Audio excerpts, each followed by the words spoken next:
Hello and welcome to the first session of Geometry of Thought seminar with Colin Drumm. Colin is a PhD candidate in the history of consciousness at the University of California, Santa Cruz. He is currently writing a dissertation on the topic of monetary history and political philosophy, with a focus on Mediterranean antiquity and early modern England. The course examines the central role that the idea of geometry has played in Western philosophy, with the intent of critically examining the legacy of that idea for our thinking today. Since the Greeks, philosophers have often seen geometry as the highest form of knowledge towards which all others should strive, with the insights about simple shapes like triangles consequently serving as an image of thought in general. In this seminar, we will strive to understand why geometry and the triangle came to serve this rule for Western philosophy, and what the advantages and limitations of this approach might be. How might recent advances in theories of complexity and computation require and allow us to rethink this basic orientation of the Western philosophical tradition towards geometry, and what other possibilities might there be? Readings will be drawn from major figures in the history of philosophy: Plato, Euclid, Hobbes, Spinoza, Berkeley, Hume, Kant. We will also visit popular histories of mathematics and 20th century and contemporary thinkers such as Michel Serres, Benoît Mandelbrot, Stephen Wolfram, Yves Sedgwick, Gilles, Chattelet, and Catherine Malabou. Colin, the mic is yours. Great, thank you so much. So a correction, I guess I need to update my biography. I finished. I'm no longer a PhD candidate. I'm a PhD. I finished, turned in my dissertation.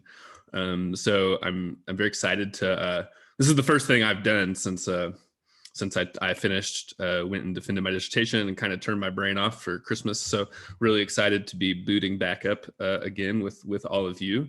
And I'm kind of booting up again in another sense, which is that, so this is my third seminar that I've given at the new center. And the first two were more kind of immediately concerned with the work of my dissertation. The first seminar was kind of about the history of money. And that was kind of given at a point when I was still kind of trying to process through a lot of the things that would become my dissertation. The last seminar, which was kind of structured around a reading of Nitzen and Bichler's Capitalist Power, was given as I was really right before I kind of turned my attention to finishing full time. So I was at a kind of a later stage. So I could there's enough material in there that I could continue teaching my dissertation for a number of more years, but this would I think be boring for me. So you can read it. There it is. So what I want to do in this seminar is in some ways I want to explore this question that kind of fell on the cutting room floor as I kind of narrowed down what the dissertation was actually going to be, and it's about something that's been bugging me for a while. And so in contrast to previous seminars, where I was kind of teaching something that I think I've kind of figured out, and it was making an intervention about this one is something I'm kind of confused about. It's been bugging me. So I asked them, just to give me 4 seminars, because I wasn't sure, how well I had this topic mastered. So I'm really looking forward, so the seminar is about geometry. I'm not going to be teaching you any geometry. I'm not really qualified to do that. There's surely other people in the seminar who have much a better grasp on mathematics than I do. So I'm really looking forward to learning from all of you, and I'm hoping you can kind of help me think through this thing that's been bugging me. But I want to begin the seminar by kind of motivating the question, right? So and showing how it's related to previous stuff that I've taught at the new center, because it is, right? So we're beginning with the problem of economics, and so most of my thinking is first motivated by a critique of economic thought, because I'm a kind of a member of this kind of post-2008 generation that returned to political economy, trying to figure out what the hell is going on, and it really seems that economists are not to be trusted, and they have a lot of social power, and but it's very hard to intervene into the discourse of economists, in part because of the role that mathematical thinking plays, right? So I'm coming at the question of mathematics from the perspective of somebody who has really been thinking against mathematics, and has kind of begun with this by observing, look, these economists have all this fancy math, and I don't really understand it, right? I mean, I couldn't even read the equations that but what they're saying seems to be nonsense, right? And so the role that mathematics plays in economics discourse really seems obscurantist, right? In the sense of obscuring rather than elucidating what is going on. It's a way that they can smuggle in a number of sort of ridiculous premises, and then claim to have dealt with them. And how am I supposed to evaluate this claim without becoming an economist? And so I'm first of all interested in not in mathematics in it for its own sake, not that there's anything wrong with that, but it's not my interest in mathematics. I'm primarily interested in mathematics as a tool of education of the rulers. Okay, and that's where we're beginning today with both Theaetetus, the dialogue. It's not really a dialogue; it's in fact mostly a monologue of Plato. Where we get this sort of baroque and very strange theory of the universe as being a geometrical construction, right? We have a theory of the elements, and the fire triangles are very pointy, so they break up the earth cubes and all of this kind of stuff, right? This is all very interesting, but it begins with a couple of questions that are not necessarily they're returned to in the follow-up dialogue, the Critias, which we're not going to be there's always Plato in my seminars, but I know that Plato can be tedious, so there's only so much Plato, but these questions are first of all politics and power, right? What is the role of mathematics as part of the education of the guardians, and second of all, history, the question of history. And so I want to begin by sort of saying, how am I approaching this problem? Well, as we're going to see, and as we'll kind of develop, the mainline tradition of Western European philosophy has really tended to privilege mathematics. It has tended to see mathematics as I said in the description, right, the best kind of knowledge to which all other kinds of knowledge should aspire. In just a moment, we'll talk about why that is. But I though I work in the Western philosophical tradition, kind of identify with what we might call a subterranean current, and my identity is more with the perspective of the priest in the Theaetetus who rebukes Solon. Right? There's the priest who says, "You Greeks are little babies. You don't know anything, and what you don't understand." So you talk about the one deluge. But there have been many, and we, the Egyptians, are the ones who remember them. Oh, I'm sorry, Theaetetus. Yes, Timaeus. Timaeus is the dialogue that we read for today. Theaetetus is different. Timaeus, my bad. The priest in Timaeus.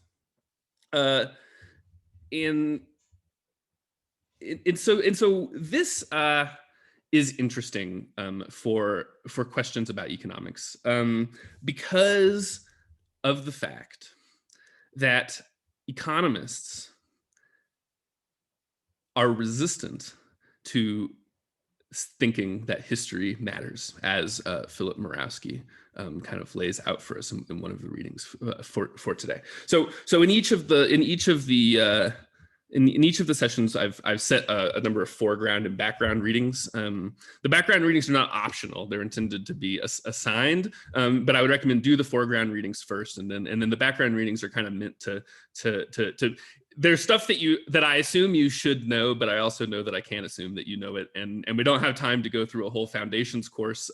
So it's there. If it's totally unfamiliar to you, you might be able to read some summaries or other things like that. What's important is that you get through the foreground reading. Anyway, so today in the foreground we have a couple of things. I mean, one is the piece by Weintraub Burned the Mathematics, which is about the history of mathematics education in late 19th century England, and kind of about the importance that has for the intellectual history of economics as a discipline.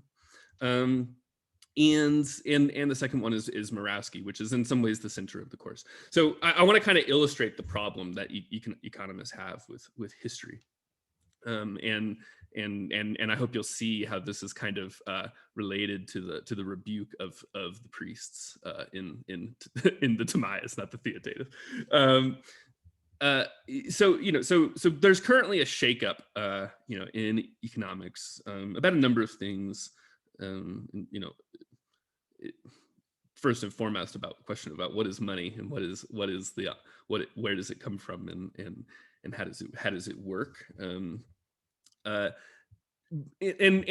one thing that is related here is the problem of inflation. Okay, so obviously you probably, if you've been following any kind of economics discourse, right, you know that we're now in this inflationary moment, and everybody's arguing about what caused it, right? And there's a couple of different competing camps. One we could call the monetarists, right, who are basically saying, well, the COVID stimulus checks are what caused inflation. So it's a money side explanation.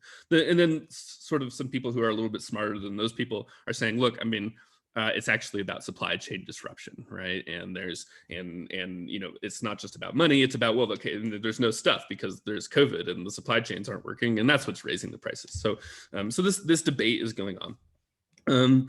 But part of the terrain over which this debate is being fought, okay, is the question of history and historical precedent.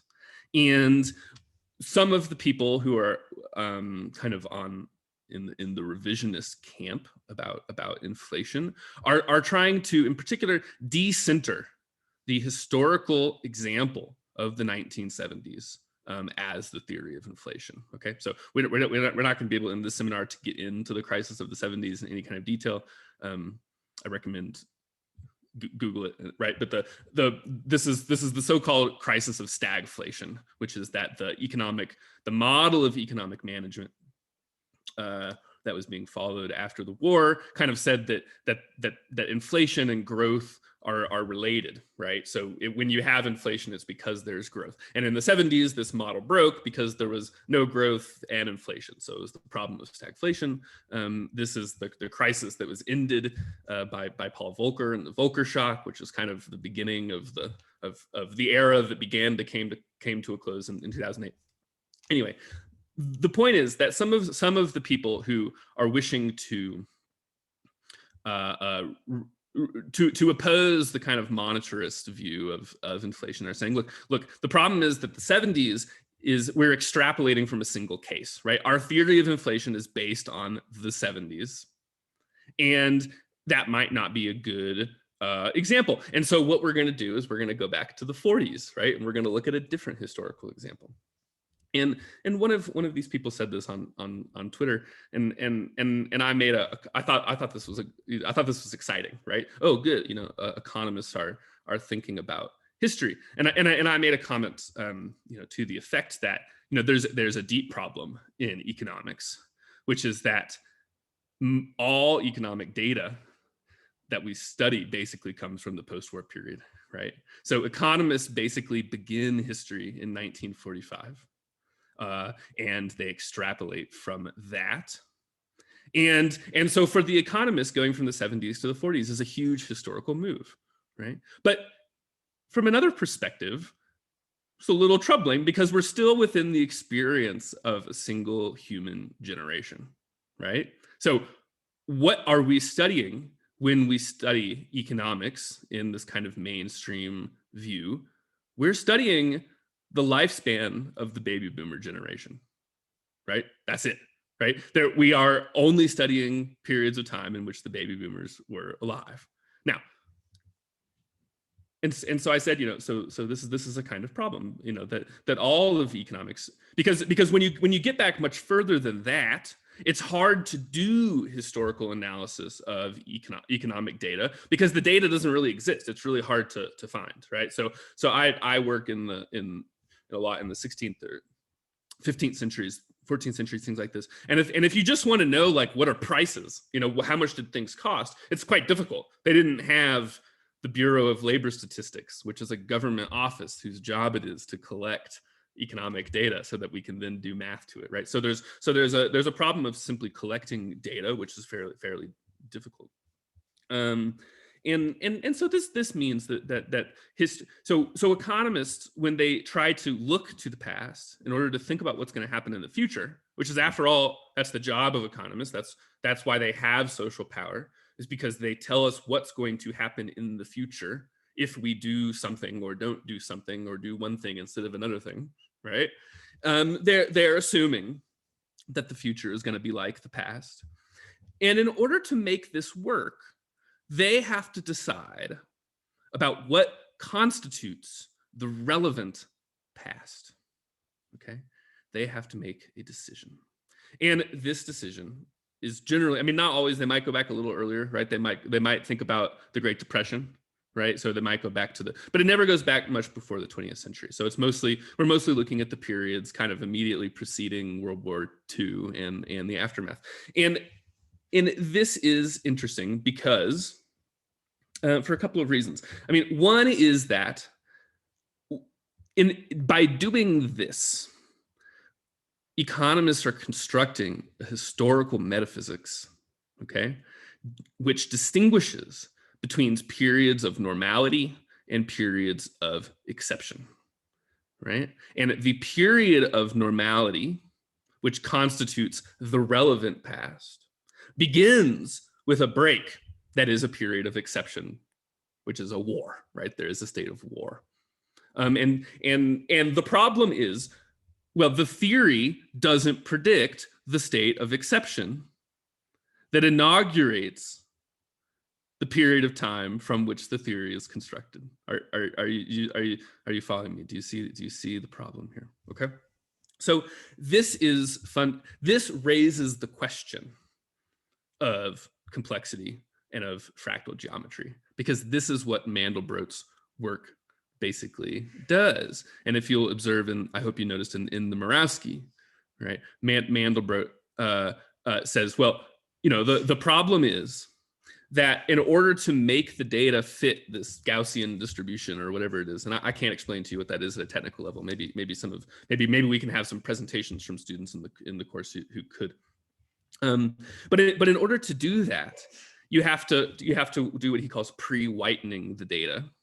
And what is involved in this operation of whitening the data? Well, it is separating out exceptions which are caused by something, right? So we say, well, if we just look at the data and we didn't know that there was such a thing as World War II, we would get to a point where suddenly it breaks, right? Our theory of what happens in the period of normality breaks because there's a crisis.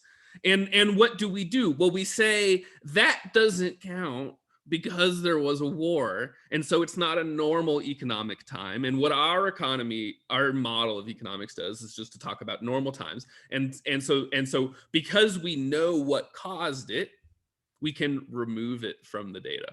Okay, so the fitting there's just the actual data that we would observe into the kind of distribution that makes it tractable to the kind of theorizing that we want to do involves telling a story about history, okay? Telling a story about causes in the sense of exceptions from normality.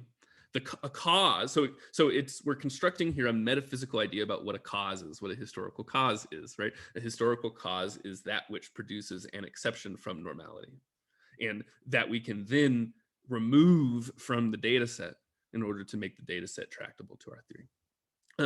And what the work of Mandelbrot, which I've always been very interested in for this reason, does is say, look, this might be an illegitimate thing to do, right? That if we were gonna have a theory that actually explained phenomena, it would need to be agnostic about the difference between normal periods and exceptional periods, because it would need to see exceptional periods as being part of the same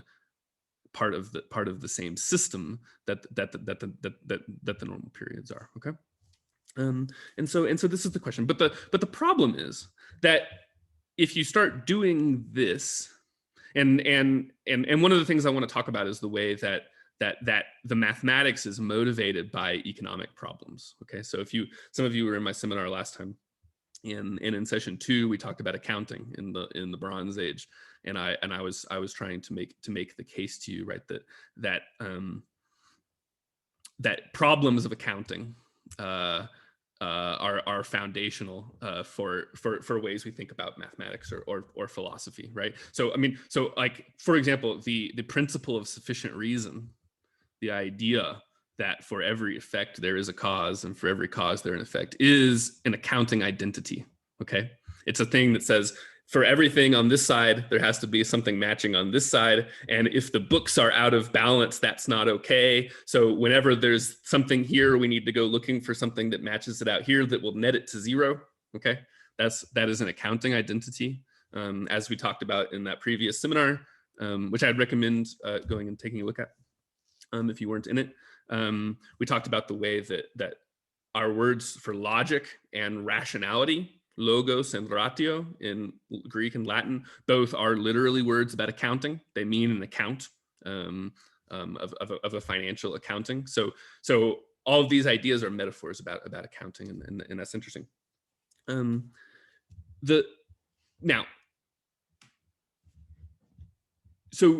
one problem is that the idea of emergence in complexity theory kind of disrupts the principle of sufficient reason, for reasons that I hope we can get into, because what it means for a system to be emergent is that the explanation for what happens can't be compressed any further than simply a description of everything that happened.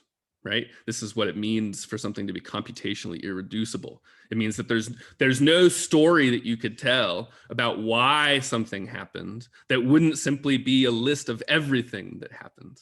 Okay? And so this relates to the problem of sensitive dependence on initial conditions. But the real problem, okay, the real fundamental problem has to do with the central limit theorem. Okay? Now, I don't know if you know what this is. The central limit theorem is important for any kind of statistical analysis, any kind of analysis that attempts to derive predictions from a historical data set. Because what it says is that as your sample size gets bigger, okay, your sample will converge with the total set of which it is a sample, right? So if I have a big pot full of differently colored marbles, if I have a small sample, then my sample could be pretty different from the actual thing just by random luck, right? So this is why social scientists talk about n, right? N equals however many, and anecdotal evidence, right, is evidence where n equals 1. It's just something that happened to one person, and well, so that's a problem. So, but the idea of the central limit theorem is that as we draw more and more marbles from the jar, our sample is going to converge on the larger set of which it is a sample. The problem is, as Mandelbrot showed, okay, when he was at MIT in the economics department doing analysis of empirical data series of prices, is that this isn't true of prices. So it's not the case that as you go further back in history, okay, you eventually converge to something, to a value that changes less and less the further you, no, it's not. It doesn't work that way. As you go back in history, the value that you're sampling is gonna oscillate. Why? Well, because there are these catastrophes in history, right? History is not normal.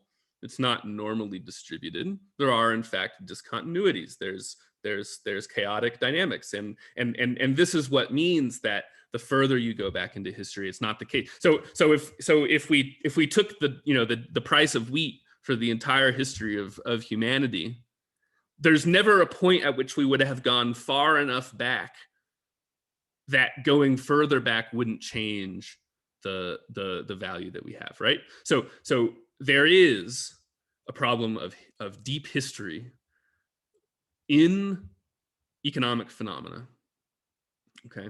that is what in Mandelbrot's mathematical terms is what he calls infinite variance. Okay. Now this is a problem because the foundation of financial theory is the work of a guy in the late 19th century named Bachelier. And Bachelier was a gambler. And Bachelier, again, right? So he didn't wake up one morning and say, today I'm going to consider fundamental ontology any more than I did. He woke up in the morning and said, I would like to know how to win at dice. And so he developed a theory. And one feature of gambling with things like dice or cards, okay, is that, well, I guess it's true in a different way for cards. Let's stick to dice. One feature of gambling with dice is that each roll is independent of the previous one, right? So if you say you rolled 6 sixes in a row, what's the chance that the next one will be a 6? Well, it's still 1/6, right? It doesn't matter how many 6s you roll in a row. The chance of the next one being a 6 will still be 1/6. So this is the idea that each succession in a series is independent of the previous ones. This is a foundational metaphysical assumption of financial theory.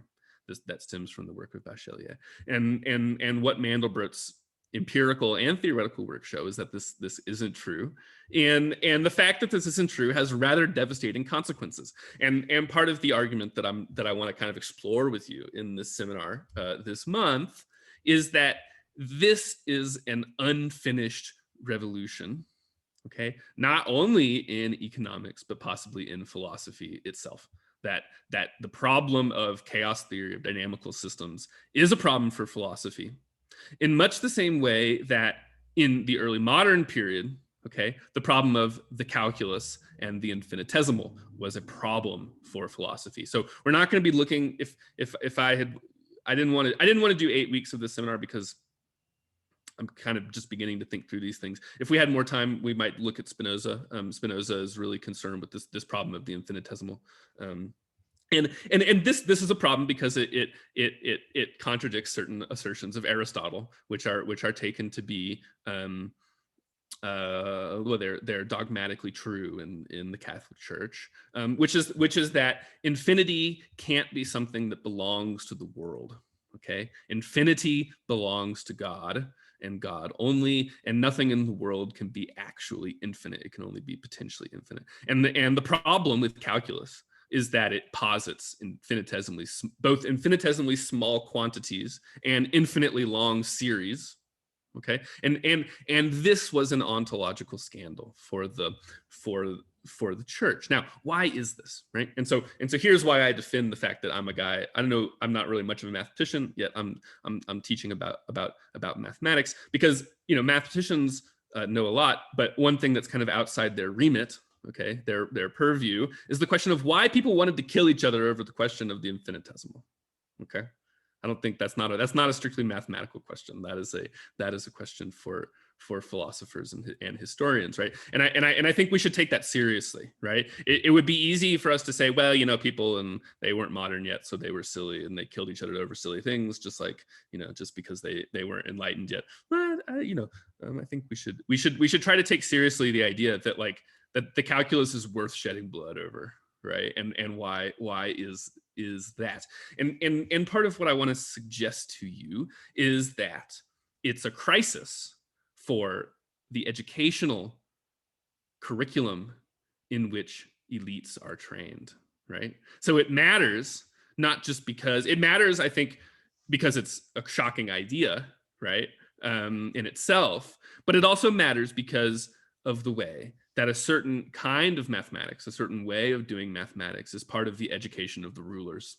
And that when you call this into question, you are also calling into question the legitimacy of the rulers and their right to rule over you.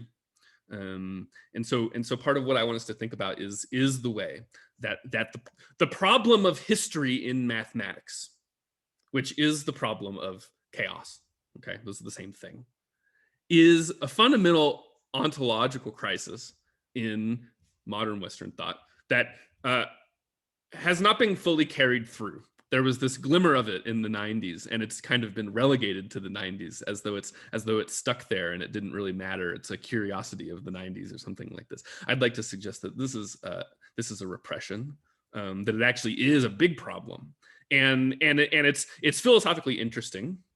For reasons that we're going to be exploring, because it overturns certain kind of assumptions that the main line of Western philosophy has made. But it's this philosophical problem is particularly interesting and pressing, not just because it's interesting in its own right, but because we are ruled by those who are educated in a bourgeois tradition of knowledge, and this bourgeois tradition very, very, very kind of crucially needs to put a lid on chaos and to repress it in order to ground its claims to knowledge and thus its right to rule.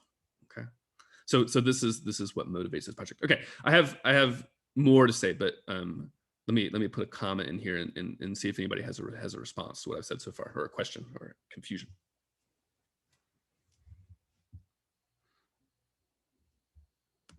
Anybody? I have a question. Almost all of this is totally brand new to me, and it's very exciting. And since, as you say, like this kind of fundamental problem is the problem of chaos or chaos theory, I guess chaos is the problem.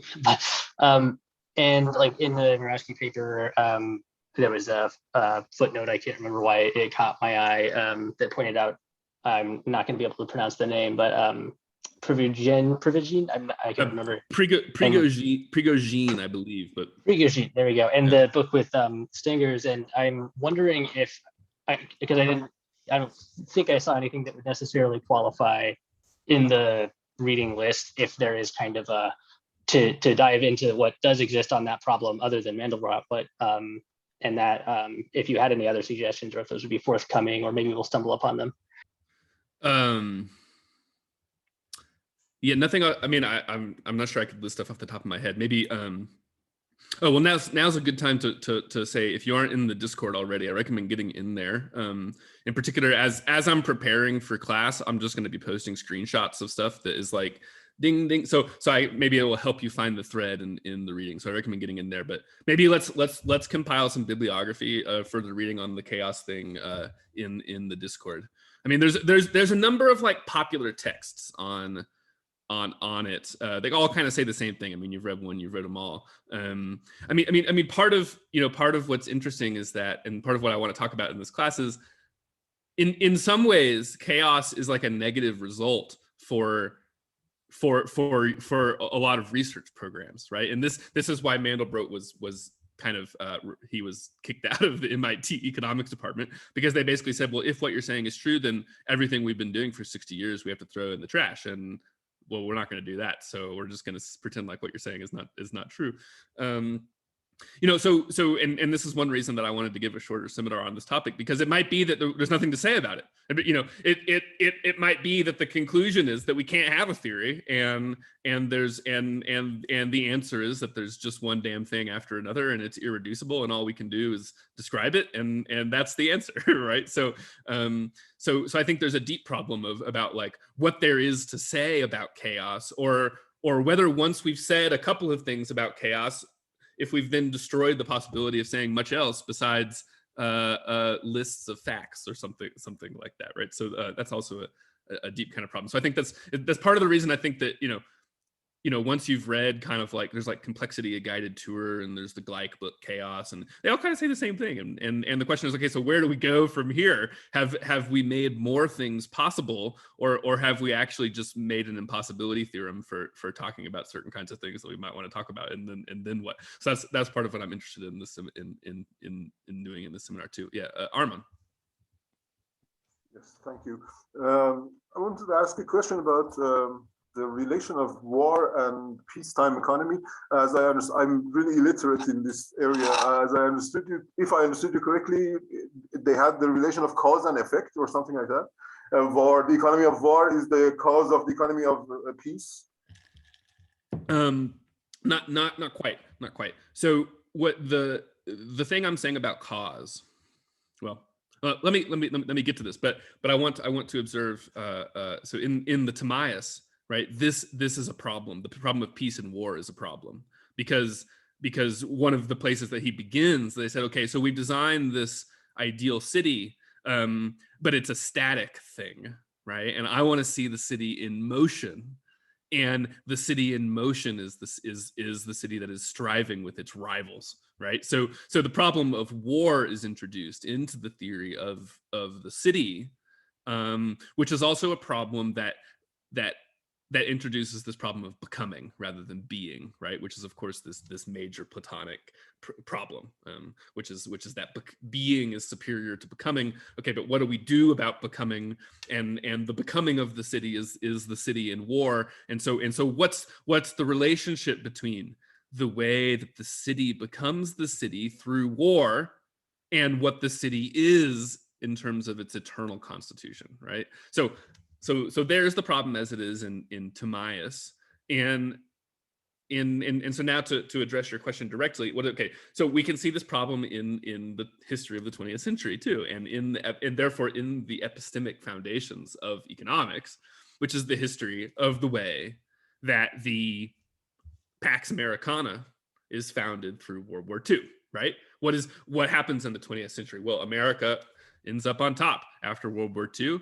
Europe has destroyed its industrial base, and so the United States becomes the hegemon, and that's why we have the dollar and all, and that's what we study when we study economics is that history with maybe a little prehistory of the British hegemony kind of tacked on as a okay. So but the problem is that, so suppose we didn't know that World War II happened, right? Suppose we didn't have a historical narrative at all. Well, we could just look at a data series, okay, of prices and of some kind of price, say, I don't know, price of, let's say grain and keep it easy, okay?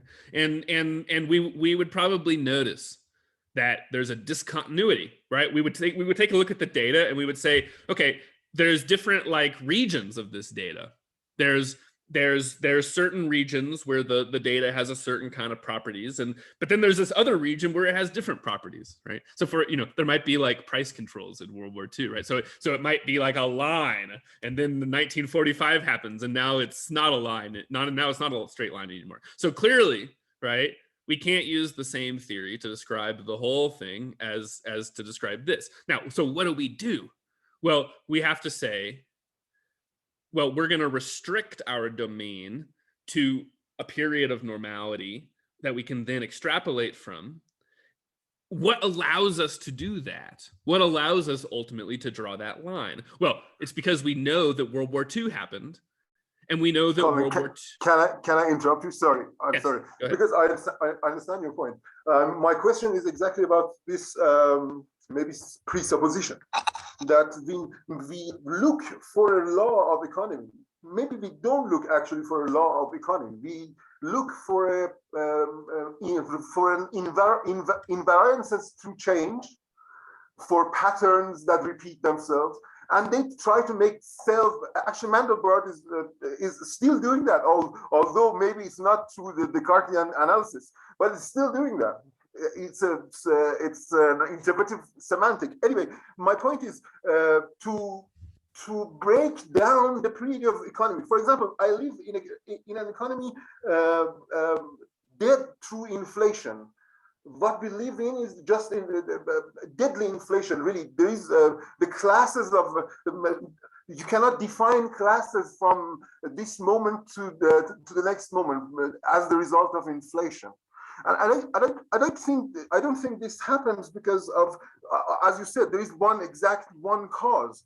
But what we try to do in analysis is exactly not try to one definite cause. That would be the untouchable cause that we don't want actually. We don't want that moment that you are talking about in our. We consciously don't want it in our series of effects or studies, because the cause, as you put it, we cannot reduce it to anything. Maybe we cannot reduce it to anything more compressed than it is. So what we need, because of a scientific. Sorry, you go ahead. You want to say something? I thought you want to say something. Okay, just finishing. What we want to do actually is to cut off because, and maybe what I'm saying is very parochial, that is a truism, but please enlighten me. Okay, I think I follow your. So I mean, you're saying that what I'm saying that you do is something that you want not to do, right? That's you're trying to avoid doing what I'm saying that you have to do. Yes, exactly. Yeah. So I guess the problem that I'm trying to put on the table is that as much as you might want to avoid doing it, you can't avoid doing it, because otherwise you can't define you can't define the beginning point of your data set. You can't define the beginning of the relevant past. And if you that is a metaphysical presupposition. That's my point. That's exactly my point. But I understand your point. Okay, sorry. Yes. Okay. Again. But. Right. Yeah. I think what you're saying is right. Yeah. So it is a metaphysical presupposition. I guess what I'm trying to think about is that we're going to make a metaphysical presupposition one way or the other. We're either going to assume that the world is fundamentally nonlinear, or we're going to assume that it's tractable to linear analysis. Either one of them is a metaphysical supposition. The point is that the education of the rulers assumes the one thing, but I think we have reason that we've learned through experience to think that the other thing might be a better assumption. And the question is what happens then. So I agree that it's a metaphysics.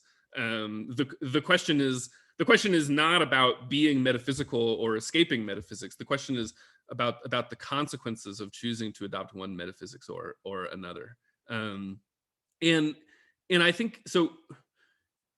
I mean, to put it in a slogan, I think we have reason to want to say, to want to adopt the other metaphysics, simply due to the fact that what we learn from the past is that in the past, the future didn't turn out to be like the past.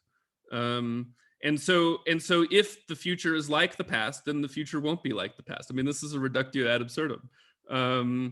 So it's, it's, if, it's so in order to get around that problem, we have to say that in the past it was true that the future wasn't like the past, because the past gave way to modernity, right?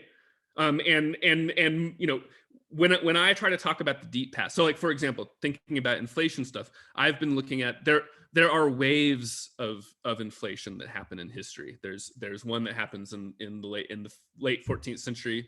There's one that happens in the 16th century, and there's one that happens in the 20th century. And it seems to me that might be interesting, right? So it might be interesting to look at the 14th century or the 16th century in order to think about, how secular inflations work, how price revolutions work. But if you say this to those who have been educated in the tradition of the rulers, what they're going to tell you is that it doesn't matter, right? It's not relevant. The 14th century can't be relevant because the world wasn't modern yet. Okay, so we're concerned with the study of modern capitalist economies, and that wasn't one, and so therefore it can't be relevant. Okay, so what are we saying here? We are constructing modernity as a metaphysical category in which, unlike the past, the future is now like the past. Do you see? So in the past, in the medieval period, the future wasn't the past because modernity happened, and modernity is a break with the past. But now in modernity, the future of modernity is going to continue like the past of modernity. So we're positing that some epochal break in history happened that inaugurates the relevant past, and which isn't going to be repeated, because now the world is no longer like that. Okay. So I guess my response to you would be to say, yeah, you don't want to do that because it's a problem, but nevertheless you're necessarily going to do that, because otherwise you're going to end up down the rabbit hole and you'll be thinking about ancient Mesopotamia before you know what happened to you. Right? This is what happened to me, because there's never going to be a point at which the past ceases to matter because of this problem about infinite variance, right? So all you're going to end up doing is pushing the beginning of the relevant past back far enough that your knowledge of that history becomes vague, and you can kind of push it back into this past where nothing interesting happened. But you know, if you go and study some of this deep history, I think you'll find that a lot of interesting things happen. Oh, you do think about ancient Babylon? Good, yes. I think it's this interesting stuff. So anyway, so this is, you know, this is the problem, and where I want us to begin is with the observation of the way that this problem kind of pops up in Timaeus, right? Which is related to what Mandelbrot calls the Noah effect, right? So what is, you know, what's the problem for admitting chaos into our ontology? To say that, you know, that modernity is not special, in that the future is now going to be like the past, that it still might happen that the future is not going to be like the past. What are the consequences for that? Well, the consequences are these fat tail distributions, and they're what Mandelbrot calls the Noah effect and the Joseph effect. The Noah effect being the deluge, right? That there might be this crisis that comes out of nowhere. It's in chaos. It's a phase transition, or it's a switch from one basin of attraction into another, right? So if you look at, I recommend you should go Google like the Lorentz attractor. I'll type it into the chat here, and you can watch like a little video of the Lorentz attractor. It looks like a butterfly. It's one of the earliest things that they were studying, and the Lorentz attractor just has these two lobes on it, and if you plot the system, it kind of circles around one, and then it switches to the other one, and it circles around that one, and then it switches to the other one. But there's no regular pattern in when it switches, and the only way to predict when it's going to switch is to actually crunch all the numbers that generate the system. Okay, so the only theory we can really come up with about why it switches when it switches is a complete description of the system.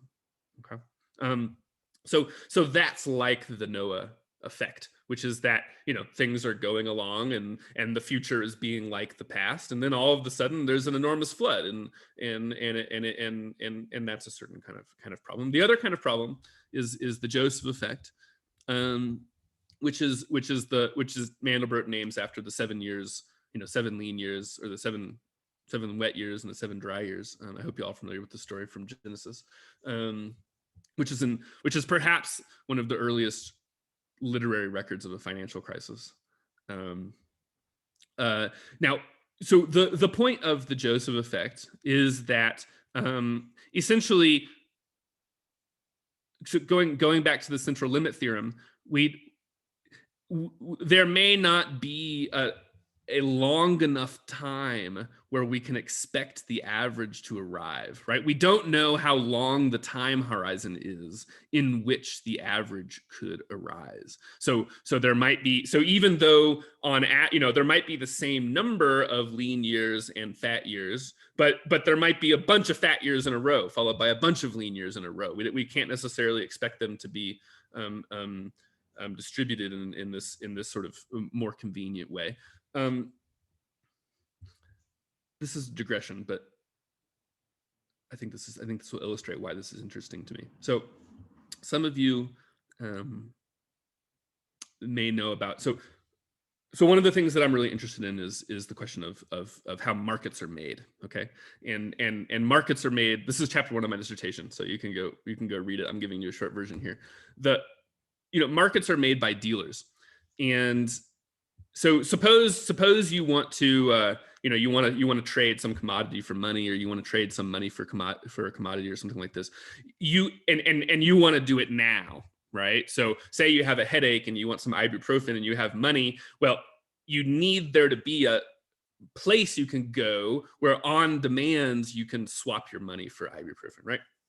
And in order for this to exist, it has to be created by economic agents who are dealers. And dealers are people who don't care about whether they're buying or selling the thing that they deal in, okay? So if you see, you see like a sign like apples bought and sold here, okay? So that is a person who is dealing in apples, and they don't care about whether they're buying or selling apples. They'll do either one, okay, when you demand. So they stand ready to accommodate your demand to transact in whatever direction you want. And they do this because they have two different prices for apples, right? Fairly obvious. If you're going to either be buying or selling apples, then you say, well, I'll buy your apple for $1 or I'll sell it for $2, and that's the spread, okay? That's the liquidity spread. And that's where the dealers make the market. Now, what determines the size of the spread? This is something that's really fundamental to my work that we talked about in some other seminars. Well, what determines the size of the spread is the risk that the market is going to cease to exist in the future. Okay, so the dealer doesn't want he doesn't want to be either long or short apples. The dealer doesn't want to buy apples, and he also doesn't want to sell apples. He's not an apple producer. He's an apple dealer. So the dealer is essentially buying apples he doesn't want because he's going to sell them later, or he's selling apples he doesn't have because he's going to get them later. Okay, so he's imagine that he's doing this all in forward contracts. Now the point is that the profit that the dealer making is the spread, is the difference between the bid and the ask. What determines the size of this spread? Well, what that spread is pricing is risk, is liquidity risk. And this is the risk that the future is not going to come fast enough for the dealer to net out his position, right? So if the dealer sells you an apple, he's waiting for the future to arrive in which he could buy an apple and net out his position, and all that's left is the spread, okay? Now, the question is, how long can the dealer wait for the future to arrive? And this is determined by the dealer's capital, by how much capital he has. Because if his capital is invested in apples that he hasn't sold yet, then he can't continue buying and selling. And so what the dealer is hoping is that the future will arrive fast enough in order for him to net out his book, and the liquidity premium, the spread between the bid and the ask, is the price of that risk. Now, if the world were linear, then once the dealer had a theory of the market in apples, if he could look at the past of the market in apples and assume that the future would be like the market in apples, then he could completely price that risk. And that would mean that the spread would be ultimately arbitraged, okay, to within transaction costs. So the spreads would close. The fact that, in fact, there's the Joseph effect, okay? So there might be long periods in which people are only selling apples, followed by long periods in which people are only buying apples. That's the risk that the dealer takes on. And the fact that, the world is nonlinear, that even our best machine learning algorithms aren't going to be able to complete the order flow. Okay, they're not going to be able to have a complete theory of when people will be buying. There's always this risk, right? There's always this risk that the model is wrong. So you can make a model and you can price this risk out of your model, but then there's second order risk, right? There's the risk of whether your model is wrong, and that never totally goes away. And that's why liquidity matters. So the concept of liquidity is a fundamentally future-oriented concept, okay? And it has a price, in part, I suggest, because the world is nonlinear, because of what Mandelbrot calls the Joseph effect, okay? So there are part of what led me to asking the questions that I want to ask in this seminar is trying to think about money and liquidity, and kind of realizing that part of what money prices is the nonlinearity of the world. Okay, the fact that, so if the world were linear, and if I could have a model of exactly what would happen in the future, I would never want to hold money, right? I wouldn't want money, because I would want to invest my money into something else, right? Money itself isn't paying me a return. So the reason that money might have a positive value as money, right, as money balances, is because you haven't yet decided what to spend the money on. And that's valuable because of the fact that the future might turn out to be not like the past, right?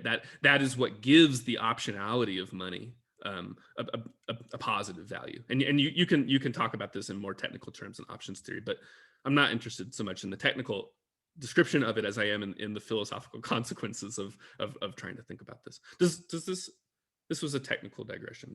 Are you following me? What thoughts? Okay. Yeah, comments. It seems like the words linear and nonlinear are doing a lot of work here. Yeah. By linear, do you just mean that you have a model that you're that's true?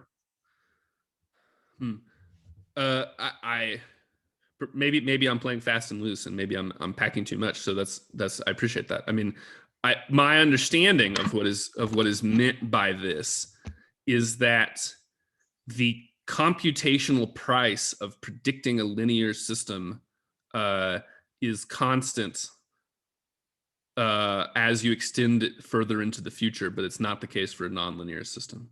So that if I want to, so say I want to solve the problem, Bob is in Chicago. He gets in his car and drives for 50 miles an hour down the highway. How far has he gone in 2 hours, right? Well, it's 100 miles. Now, if we say, how far has he gone in 2 million hours? Well, it's yeah, right. So it's not any harder to solve the one problem than it is to solve the other problem. They require the same amount of computational work. Okay. And it's work in the literal sense in that it takes energy, right? So which is relevant in an age where some people have decided that it's a good idea to waste computational cycles in order to create assets on the blockchain, right? I mean, the waste of computational power has entered into this monetary discourse in what I think are very stupid ways. So anyway, computation has a physical price. This matters, right? So one of the things that Murawski talks about is that there's an idea in classical mechanics that there's an infinite amount of computational power in the universe. Right, so that you could this is what they call the dream of Laplace. So Laplace is kind of this figure associated with the idea that physics could solve the system of reality, and that you could compute exactly what's going to happen. Now, but the problem is that there might not be enough computational power inside the universe to actually compute even if you knew the fundament, even if you knew the system, there you might not be able to, because you have to build a computer in the universe in order to compute what if the computer doesn't fit in the universe? Well, then that becomes possible only if you could get outside of reality, and that's right. So the idea that there's that computation is work, and that what we do when we do metaphysics to systems in order to render them tractable is we make them linear, which means that we can predict them further out into the future for free. Do you find that satisfying, Josh, or am I still playing fast and loose? That makes sense, but that doesn't completely cohere with what you said before, because you could have a linear world where the computational power is proportional to how far in the future you want to predict. But it just happens to be a lot of computational power, and you don't have the means to do that, so you still hold money and you don't invest it. Okay, I'll think more about that. I take your point. Okay. Yeah. Okay, so I want to get into. So I want to talk about the triangles now. So what I've laid on the table are kind of these are the big questions I have in now I want to talk about the triangles and how that comes into it, right? Because one of the interesting things about the Timaeus is just these ridiculous statements about triangles. Now, so the question is, what role does the triangle play in the image of thought of Western philosophy? And the answer really is quite simple, and it's simply that the idea is that our knowledge about triangles solves the problem of induction, and that it would be great if we could know about other things in the same way that we know about triangles, because then we could solve the problem of induction there also. Now, okay, what is the problem of induction? So I'm not going to assume necessarily that you know this, right? So there's two kinds of logical inference. The classical sort of what you'll see most often, right, is deduction. So the classic syllogism is all men are mortal, Socrates is a man, therefore Socrates is mortal, right? Okay, so that's a deduction. We start with a major premise, which is a universally quantified statement, all men are mortal. We start with a minor premise, then we have a minor premise, which is that some particular entity is a member of the class, and then we deduce that the entity also has the property. That's deduction. It's pretty trivial. Now, the problem is, how do we know that all men are mortal in the first place, right? Now, that's a difficult problem, because what does being mortal mean? Well, it means that you're going to die, but not everybody has died yet. So we don't empirically know that, it could be that somebody who is alive today is not mortal and they're not going to die, and we don't know because it just hasn't happened yet. And there's also, what becomes in computer science the halting problem, right? Which is that we can know that somebody is mortal because they died, but we can't know if they're immortal because they just haven't died yet. And there's never a point at which we could say, history ended and you didn't die yet, so therefore we know that you're immortal. So the problem of even knowing in the first place that all men are mortal is really fraught. And in fact, if you kind of think about it, it seems that we've pulled that major premise out of our ass. We don't actually know that. We just sort of assume it. It's revealed to us. And the question is, okay, so if what we want to do is to use deduction to make inferences about the world, we need to first generate universally quantified statements, and this is quite difficult. Now, good news is we have geometry, and geometry allows us to solve the problem of induction, because if you'll notice in Euclid, so if you took a look at the Euclid in the background reading for today, what is there not in Euclid? There's something that you might expect a math book to have that you're not going to really find in Euclid.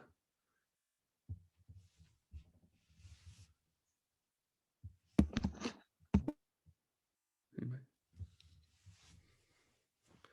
The answer is numbers. Right? There's not a lot of numbers in Euclid. He doesn't. There are in some of the later books, but in some of the later parts books, that people usually read. Yeah. At any rate, he does a lot without very many numbers, right?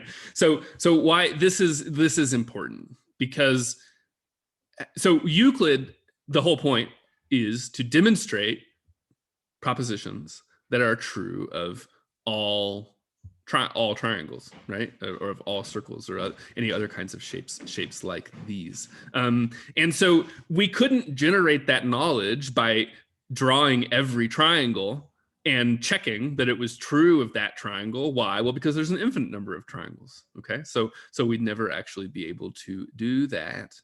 But by constructing an abstract triangle geometrically, okay, we can generate a statement that's true of all triangles, and this is going to solve the problem of induction, right? So this is why, and we're going to be looking at so part of my kind of impetus for wanting to teach this course is that I've long been fascinated with these weird asides that you'll find in philosophers about triangles. That philosophers are always saying really kind of strange things about triangles, and I've always just kind of found that interesting. And so we'll be reading some of it, especially in the third week when we look at Hobbes and Hume and Kant. We'll be looking at some of the things that they say about triangles. So the idea is that triangles allow us to generate statements that are abstracted from particulars like in the very beginning, and that they're therefore going to allow us to solve this problem of induction. Okay. So instead of the only possible explanation we could have being a list of everything, all right, just an accretion of historical facts, or one damn triangle after another, what we are talking about is the triangle as such. Okay. And so I think you'll obviously see, those of you who have a little familiarity with Plato, right? That's where this idea in Plato comes from. That's the idea of the forms, right? Is the idea that when we talk about the form of the good, we're not talking about any good thing in particular. We're not going around cataloging everything that's good and then abstracting from them. Instead, we're going to talk about it in the same way that we would talk about a triangle, and this is going to solve reality for us, right? So in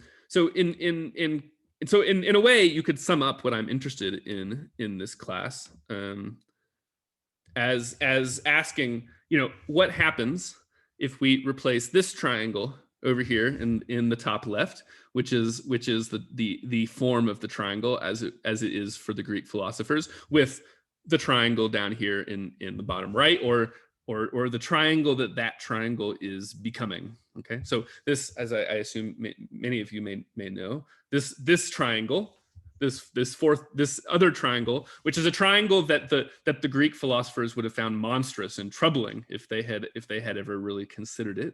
Okay, is known as the Sierpinski triangle. And basically this triangle is constructed by a process that is repeated. Okay, so one of the important things about chaotic systems is that they exhibit recursion. Okay, so as opposed to Bachelier and his dice, in which each throw of the die is independent of the previous one, generally, I don't know if it's all, maybe, in most, if not all, chaotic systems are going to be produced by recursion, which means that the output of one step of the process is the input for the next step. And that's ultimately the reason why, if the system is nonlinear, we can only really predict it by walking through every step, because we need the output of each step in order to be that input to the next step. So anyway, so this is generated by a recursive process where we take this triangle and we put another triangle in the middle, and then we take each of those triangles and we do the same thing. And the Sierpinski triangle, which in itself is not actually displayed here in this image, is the infinite limit of this process, right? So you can see there's never a point at which you would be unable to repeat the process. You can keep doing it infinitely, and the Sierpinski triangle is the limit of that process. So what I'm asking in a way in this seminar is what if we began again the trajectory of Western philosophy and said, instead of that first triangle, let's begin by thinking about that second triangle. And one of the interesting things about the second triangle is that you can zoom in infinitely on it, and it has infinite amounts of detail. So a consequence of this is that if we took a point in one of the black regions and we asked whether it was white or black, the answer to our question would depend upon how large our pixel was that we were asking, right? If we zoomed in infinitely, it would, I'm failing to describe this in rigorous terms, but there's never a point at which you know that it might not change in the future if you increase the resolution more and more and more and more, right? And the Sierpinski triangle is like the most boring fractal. It's in some ways like the simplest fractal. The one many of you are probably more familiar with is the Mandelbrot set, right? So there's videos where you can watch on YouTube, and it scrolls in infinitely. And what's interesting about that, right, is that it never repeats itself. It rhymes with itself. It imitates itself, but it never repeats itself exactly. If it did repeat itself exactly, then we'd be able to, then we wouldn't have to calculate it any further after that, right? Once we got to the point where it had repeated itself, then everything after that would just start over from square two, and we would have solved it. But in the same way, right, that the digits of pi never repeat themselves, the structure of the Mandelbrot set never repeats itself, and that means that you can generate as much new and surprising things in the set as you have computational power to throw at it. You could throw an infinite computer at it, and you would never finish calculating it. And what you found would be surprising. Okay, but what you found would also, in some ways, be familiar, right? Because it does generate things that are very. It has certain recurring patterns and themes that are present in it, despite the fact that it's never really solved. And it strikes me that we could say much the same thing about history, right? So as a philosopher who works primarily on history and history, history and not mathematics is my raw materials, and it seems pretty obvious that trying to think about what is the shape of history, well, it sure is not a triangle, as much as the Hegelians might like to convince us that it is. It has a rather wilder shape than that, and so one of the consequences of this, right, is that it rhymes with itself. It's not impossible that we could learn something from history, but if we're going to learn something from history, we also need to remember that in history, the future was not like the past, and so therefore the way that we learn from history needs to occupy some other kind of epistemic register than geometry. Okay, I need to take a break. Why don't we take a 5-minute break? It's 1:20. I'm going to start again at 1:25. Okay, I'll see you in just a minute.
Okay.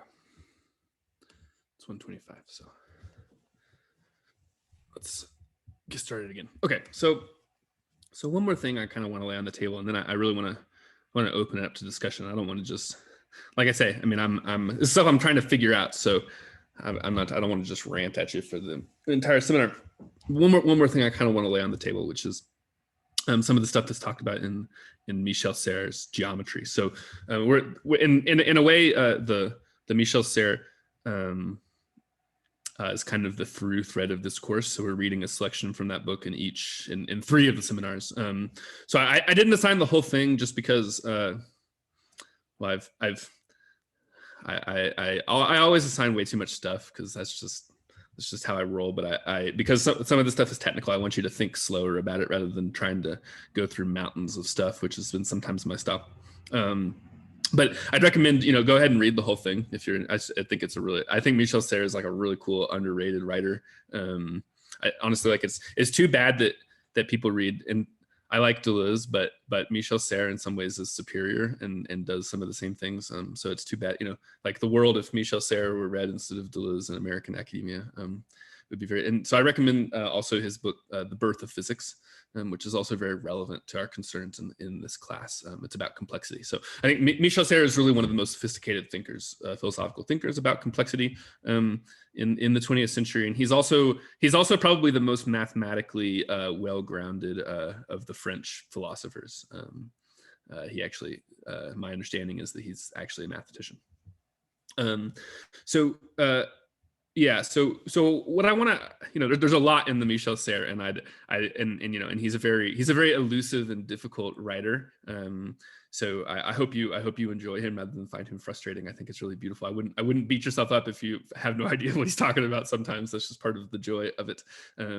So I'd really love it if people, if you come to a seminar with a particular passage in the Serres that you found interesting, that would make me happy.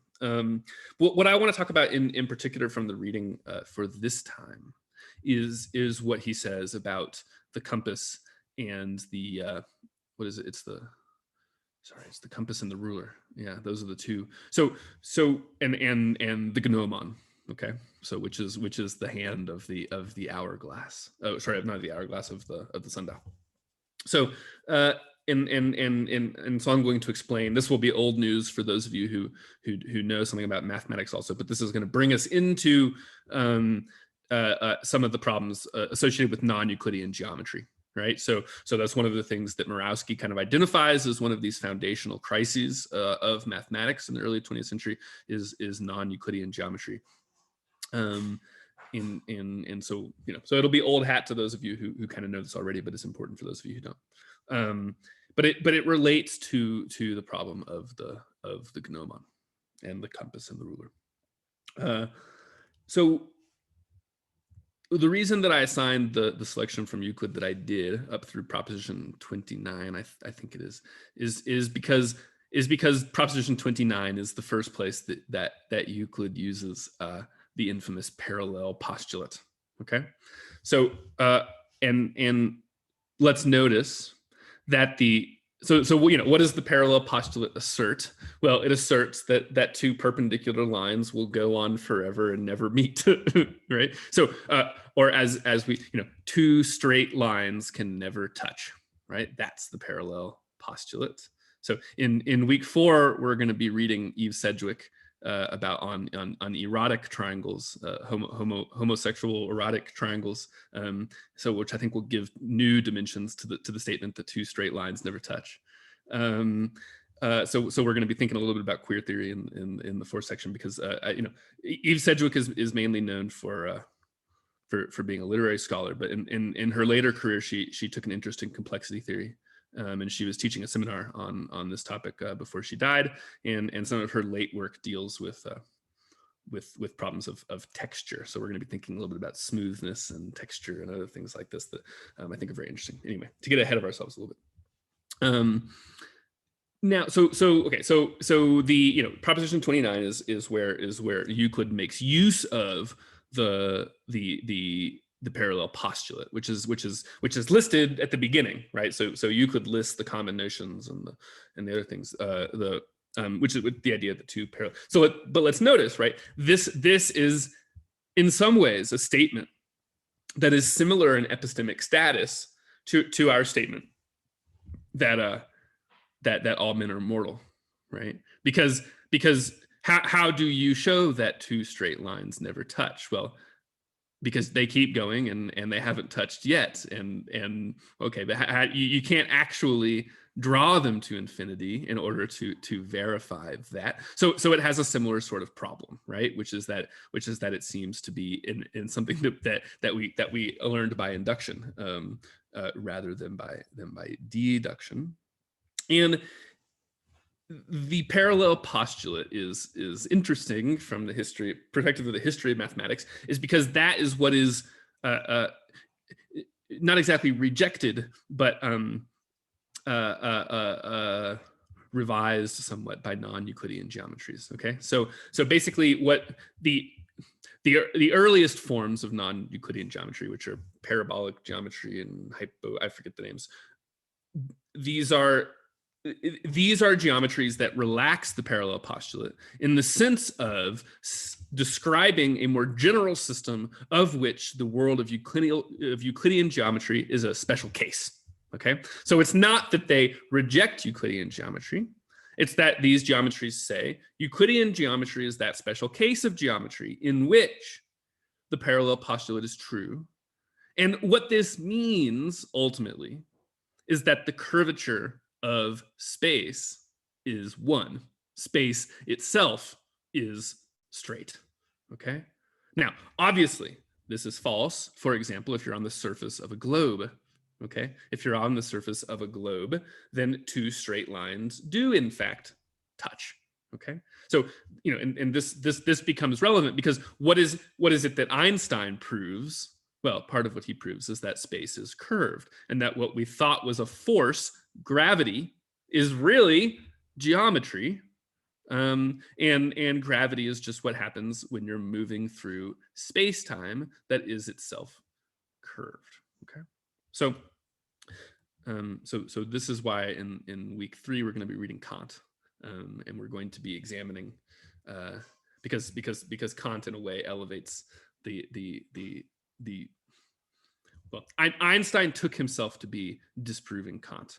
This has been sort of resisted by the Kantians, who of course are going to claim that Kant, that in fact it's all reconcilable with Kant and all this stuff. So we'll be examining this in week 3.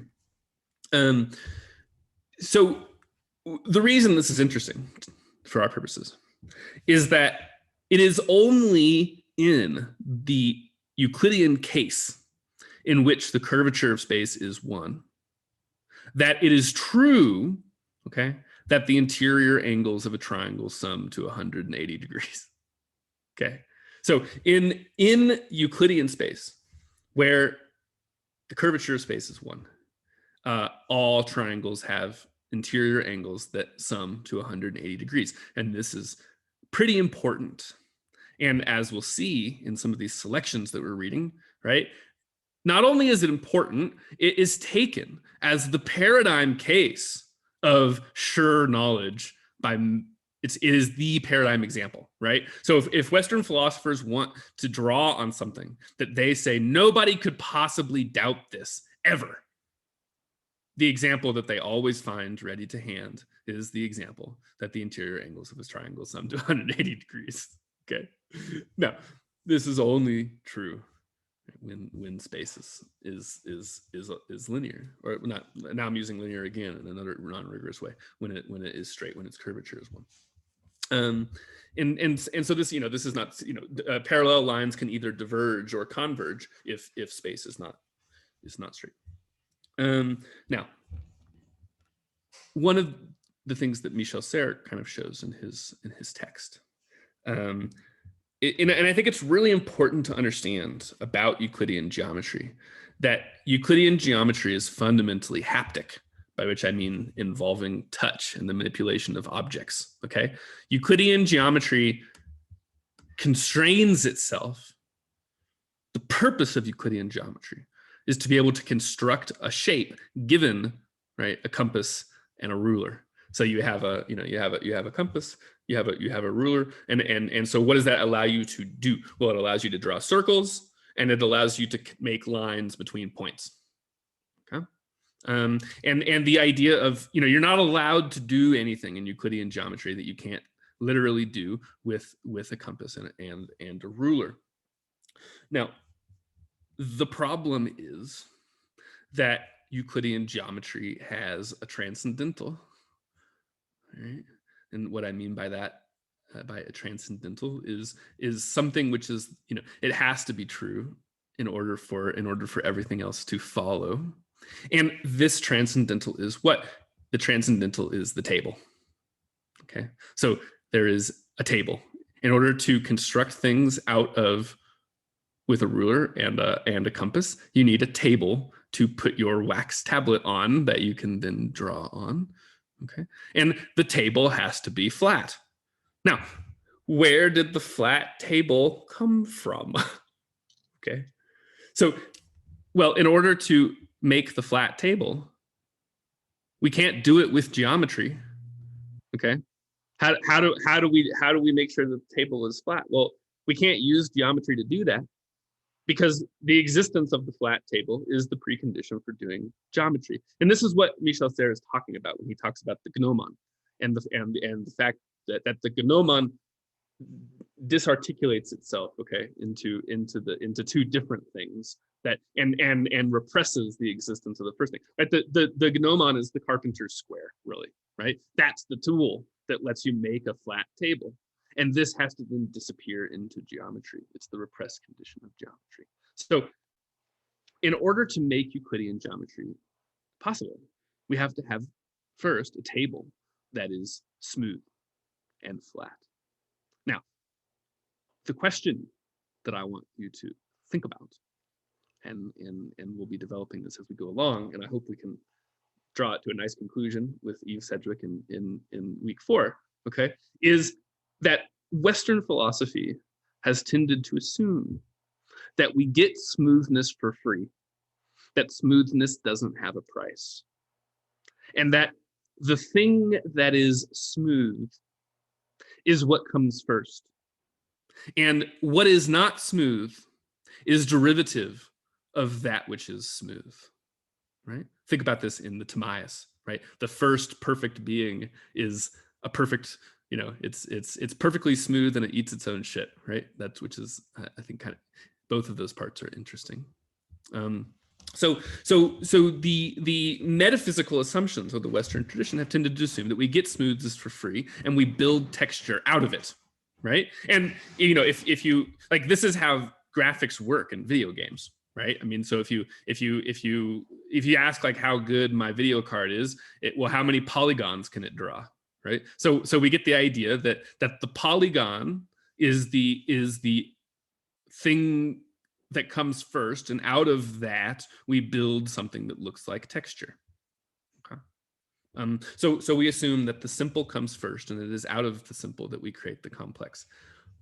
What is interesting to me is the hypothesis that in fact things go the other way around, and that really it would be better for us to think about what is smooth or what is simple as derivative of what is complex or rough.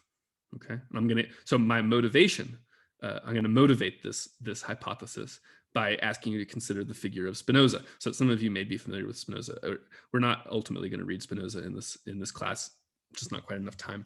But you may know famously, right, that Spinoza is a lens grinder. That's what he did for his day job, because well, if you want to really think, the university is not really the best place to do it. That's one of the reasons I really appreciate places like the New Center. Spinoza also understood this, so he was a lens grinder, and of course Spinoza could not have failed to realize that making something smooth takes a lot of work, and it begins with something that is rough, right? So smoothing, so we, rather than assuming that we get smoothness for free and then we build texture on top of it, okay, what happens if we assume that smoothness is something that has to be produced, and it has a price. Okay, there is a price for doing this. So I hope now I hope you see the connection between what I'm saying now and what I began by saying, okay?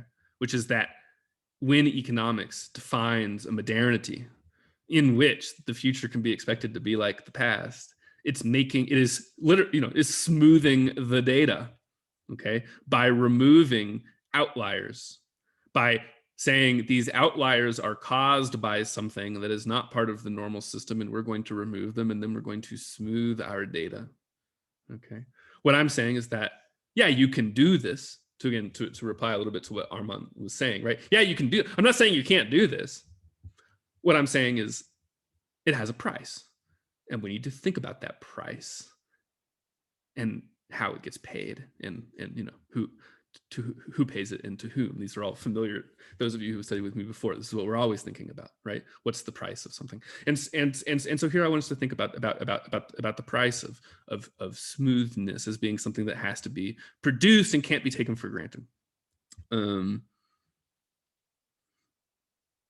Yeah. Any? I'm gonna pause here. Any thoughts, comments about what I've been saying, or other thoughts about the reading? Somebody in the chat's raising the issue of continuity, which is also the continuum versus discrete mathematics, which is also something that's very important here. Talk about. To elaborate on this theme maybe a little bit.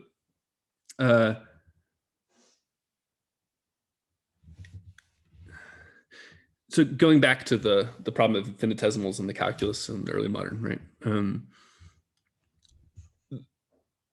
The way that you build the series of natural numbers, right, is to begin with 1 and the successor function. So you say 1, and we'll add 1. Now we have 2, and then we have 3, and then we have 4, and you can go on and you can add them up.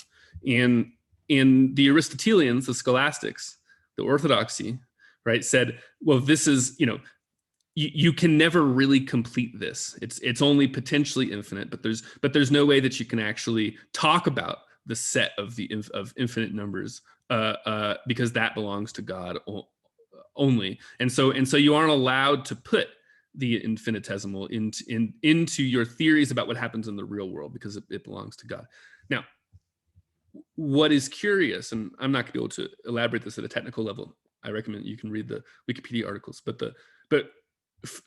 what's interesting is that the calculus, not only was the calculus in its original context heretical and blasphemous, okay, it wasn't, mathematicians had not yet developed the number system in which it could be possible at all, right? This only happened in the 19th century with what's called the completion of the real numbers. So it took a few hundred years for mathematics to develop a number system within which calculus could be possible. And part of what happens, my lay person's understanding of part of the stakes of the completion of the real numbers, is that rather than seeing all numbers as being produced out of the natural numbers and their combinations, it sees the natural numbers as just being a special case of the real numbers. Okay, okay, I'm gonna bear with me. I'm gonna digress again a little bit, but I'm trying to show you why I'm not interested in these things for their own sake. I'm interested in them because these questions are posed to me by other problems that I've been looking at. So I was looking at a proclamation of James Stewart about his coinage. So James Stewart is, the first Stuart ruler of England. He takes the throne in 1603, and he's important to my dissertation. And so he issues this proclamation about his coins, about how much the gold coin should weigh, and they give numbers in the proclamation, and these numbers are given in early modern moneyers units. Okay. What is interesting about them is that they are impossibly precise. Right. So one of the things that I think about a lot is how coins were actually made, and they could only measure within such a certain kind of tolerance, right? So there's physical limitations to how precisely they can make measurements of weight, because how do they measure weight? Well, they have balance scales, and they have reference weights, and they have the thing, and you put the thing in one scale and you add the balance weights, and so whatever your smallest weight is, the margin of precision on your measurement is half of that, because you can say, well, if I take the smallest weight off, then it goes up, and if I put it on, then it goes down, and so the weight must be somewhere in between the smallest unit. So and the smallest unit is a grain, which is 2/3 of a gram about. Okay, so that's about how precisely they could measure individual coins. But if you look at the proclamation, the units are given to hugely small, tiny little amounts, right? That it would have been completely impossible for them to actually measure. Okay, so the numbers that are the legal amount of metal that are supposed to be in the coins are numbers that are given with significant figures that are wildly too many significant figures, right? Like if you did this on your chemistry exam, you would get a wrong answer. Because why? Because they're saying you're pretending like you have more accuracy than you do, and that actually makes your measurement less true, because you're introducing spurious accuracy into your measurements. Now, so it's interesting. Okay, so why do they do this? And I'm not even sure. I should find out exactly like how many like picograms or whatever is the smallest unit, but they're ludicrously small. Now, what are they doing there? Why does it matter? Like why would you make laws about amounts of weight that you can't measure? Anybody want to take a guess? Maybe it's obvious, but maybe not. Why would they do this? So when they're dealing with large amounts of these coins, they can figure out how much it's worth. Yeah, exactly, right? So the people who care about these numbers are people who are dealing in money.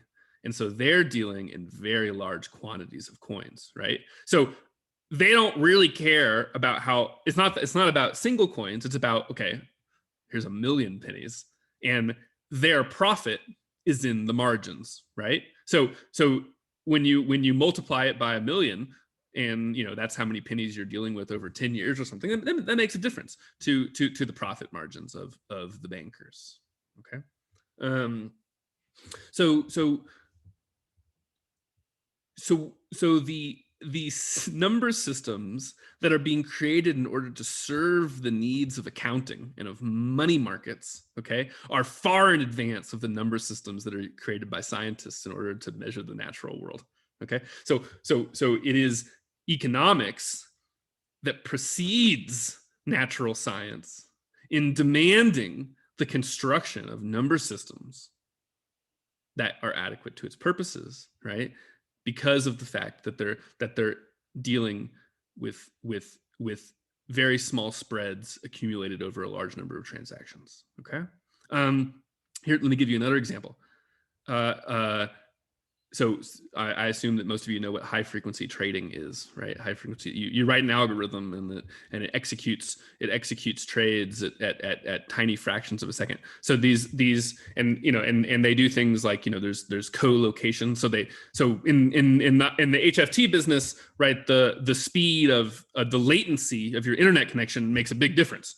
Because if you have lower latency, you're going to do the transaction ahead of your competitors, and so they compete to get real estate that's right next to the physical wires of the internet, right? So if you're on Wall Street 1 block closer to the internet than your competitor, well, the internet gets to you first, and so you're gonna drink their milkshake, as they say, right? So the high frequency traders said, well, we need to get faster, and so they went to CERN, to the particle accelerator people, and they were like, we need you to build us a clock that is like so many fractions of a second, and the physicists were basically like, that's physically impossible. Like we can't actually divide up time at a physical level with our big particle accelerators or whatever, it's impossible. You're asking for like 10 orders of magnitude more precise than the most precise thing that we can build as a physical system. But this matters to the HFT people, right? They can contemplate that.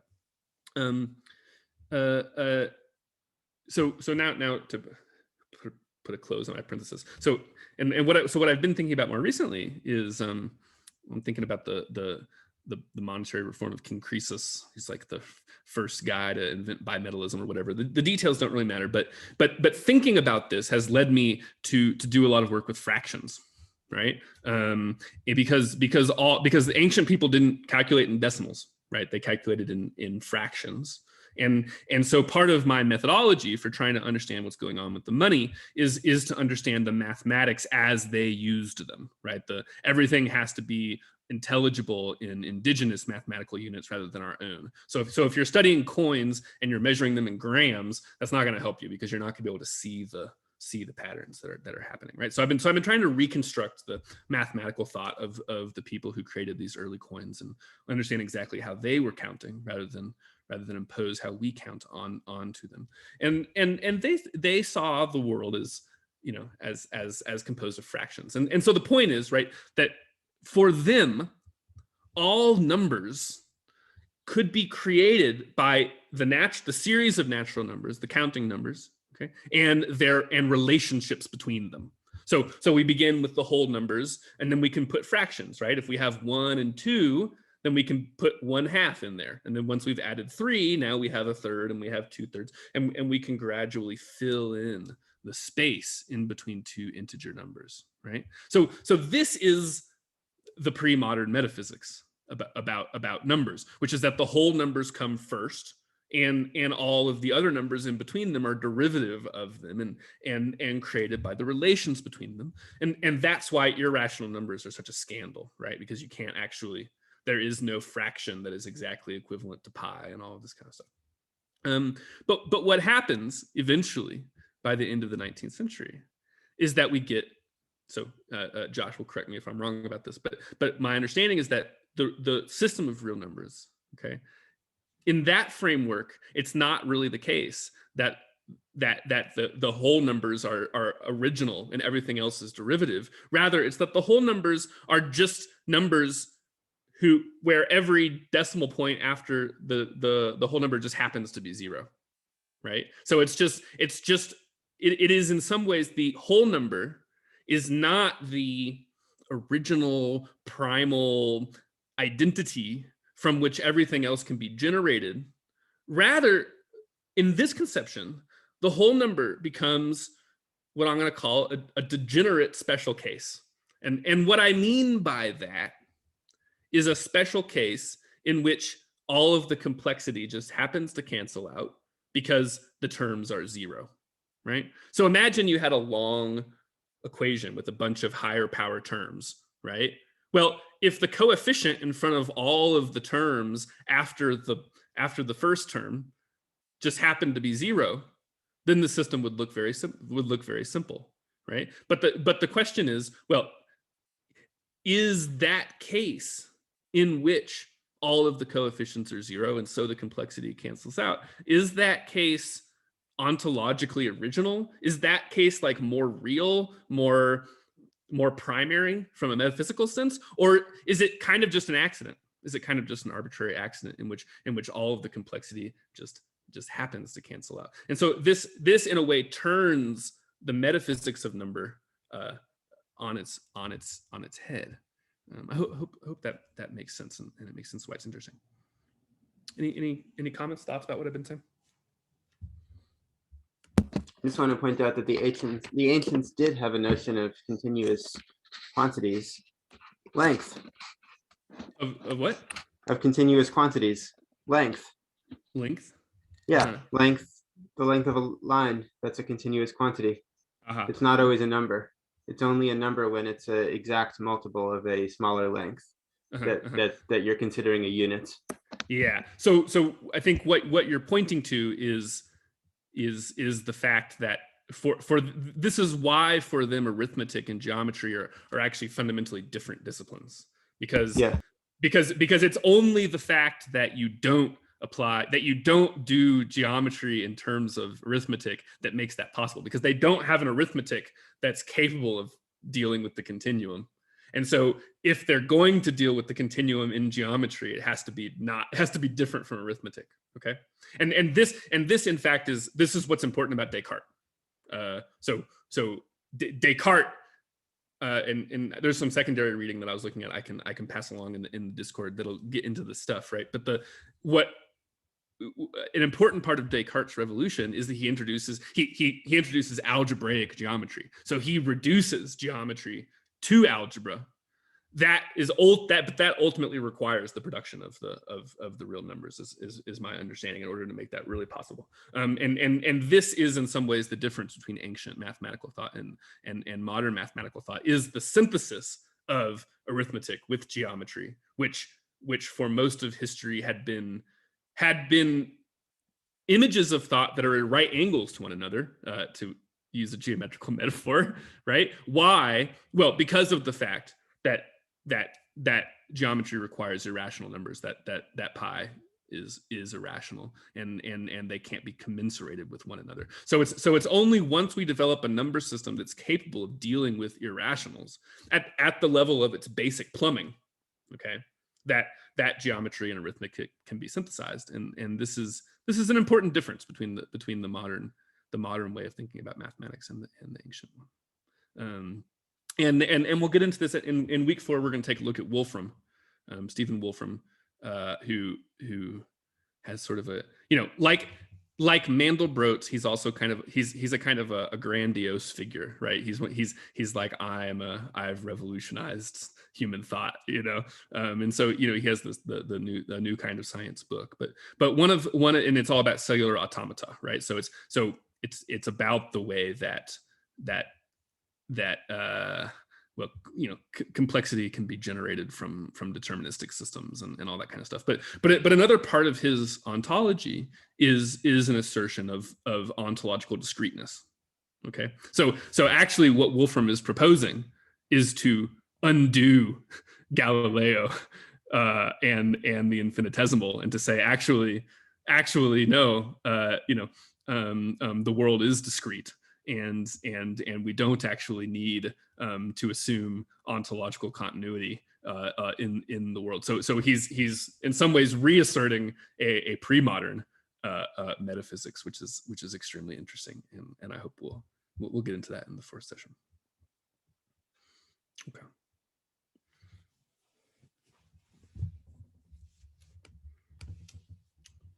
Any more thoughts? So you said, be brief. Yeah, go ahead. You said that this seminar was about something you're confused about. What are you confused about? Well, I guess one of the things that I'm confused about is why did the complexity revolution die in the 90s?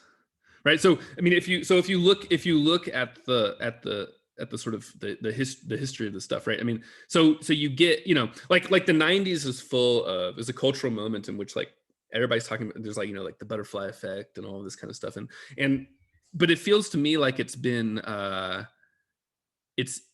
we now regard it as kind of a kitsch thing, right? So it seems like this fundamental philosophical revolution that has now been repressed, and it's sort of this kitschy thing, and everybody's like, oh yeah, that James Gleick book, like, yeah, we read that book, but it doesn't really seem to but everybody seems to be going on like it never happened, or that it's or as Murawski kind of complains about in his piece, the idea that, oh yeah, we're using chaos theory, and so now it's not a problem for us anymore, or something like that. Whereas what Murawski wants to defend is the idea that there really is a more fundamental metaphysical problem that has not yet been carried through. So it seems to me that the chaos theory thing, complexity theory, whatever you want to call it, is a kind of philosophical revolution that was stifled in the cradle.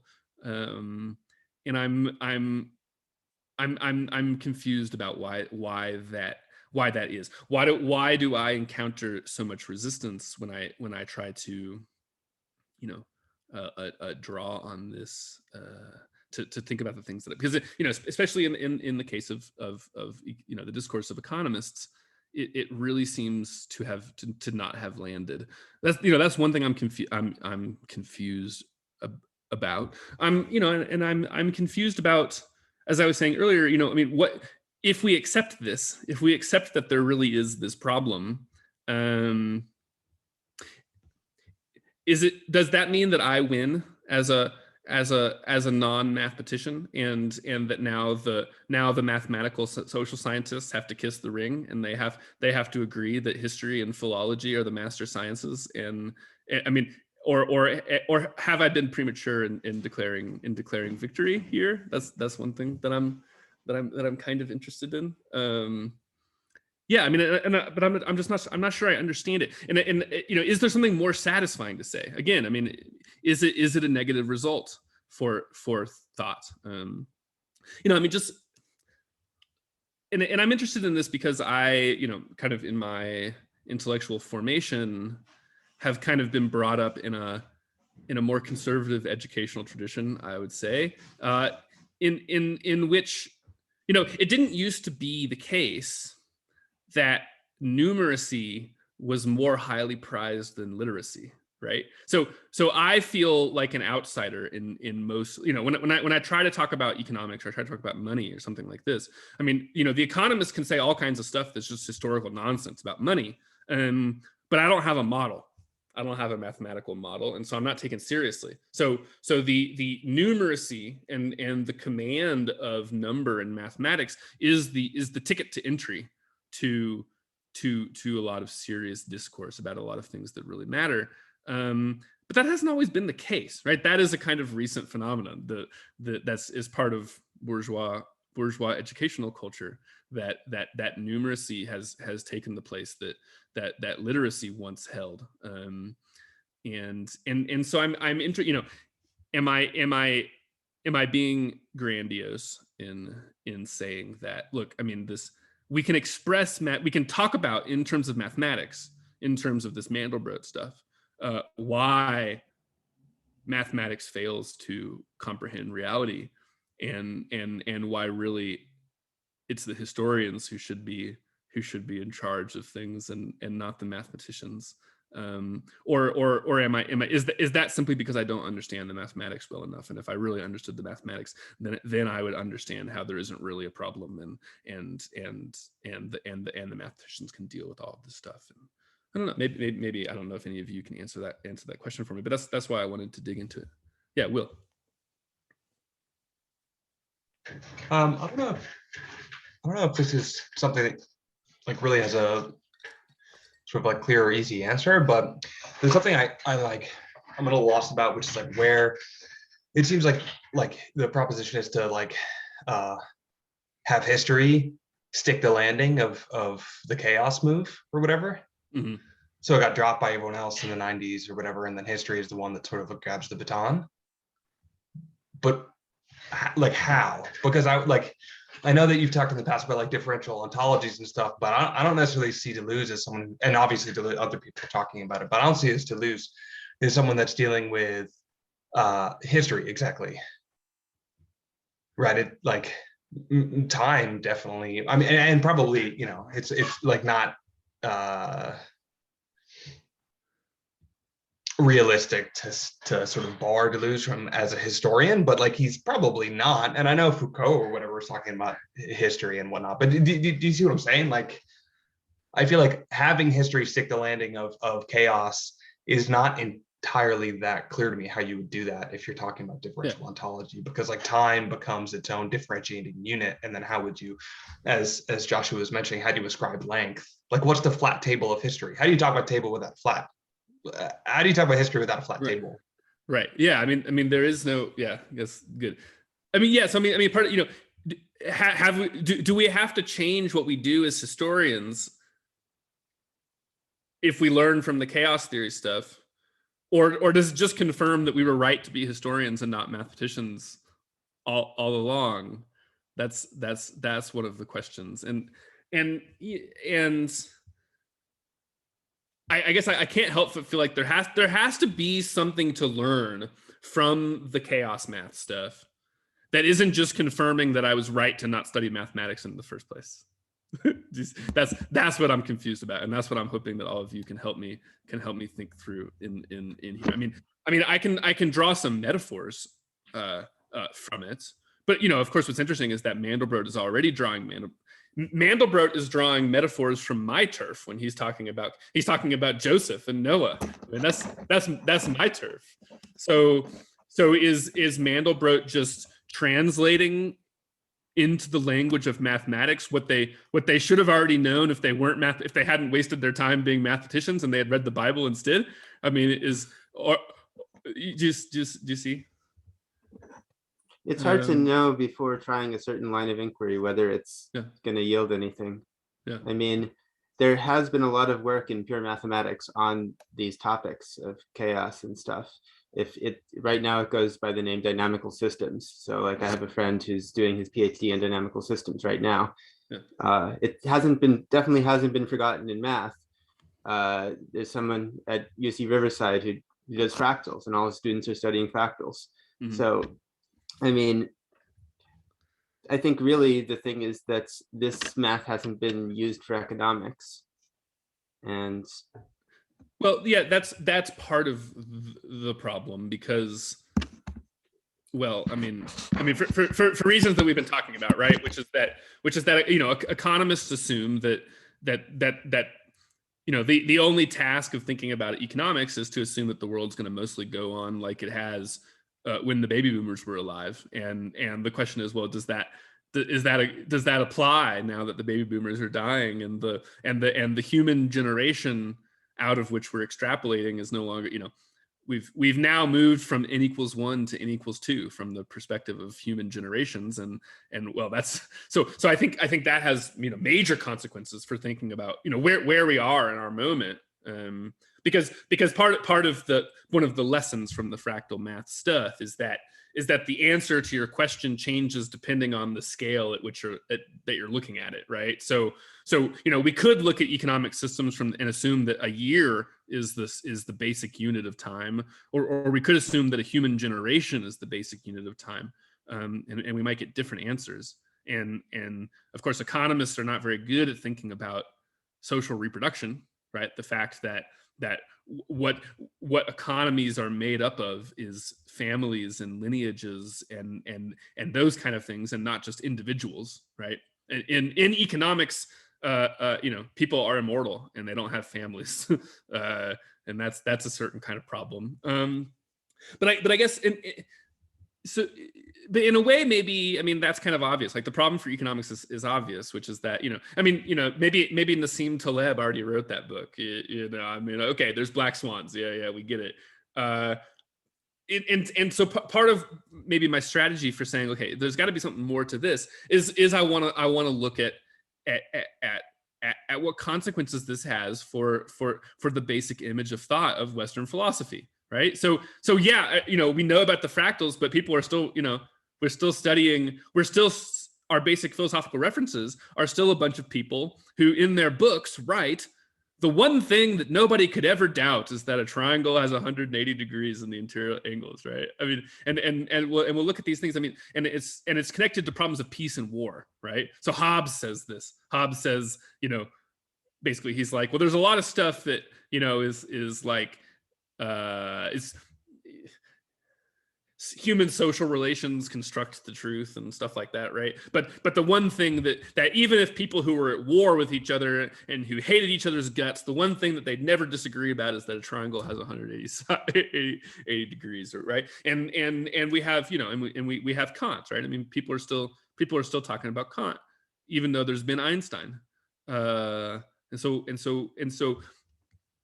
I want to take seriously the idea that the fractal thing, that the Sierpinski triangle might have really devastating consequences for the Western philosophical tradition and all these assumptions that it's making. And what would it look like if we rewrote all of those books?